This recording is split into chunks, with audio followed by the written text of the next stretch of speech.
Hello everyone. Today we talk about how to fix the app of Candy Crush. We will go to settings.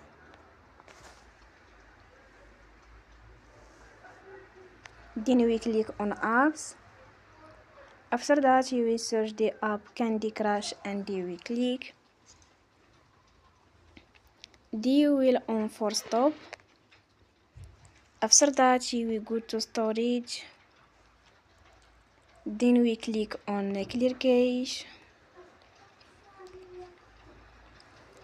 In the end, you will turn your Wi-Fi and you will turn again. Don't forget to support us by like and subscribe. See you next time and thank you for watching.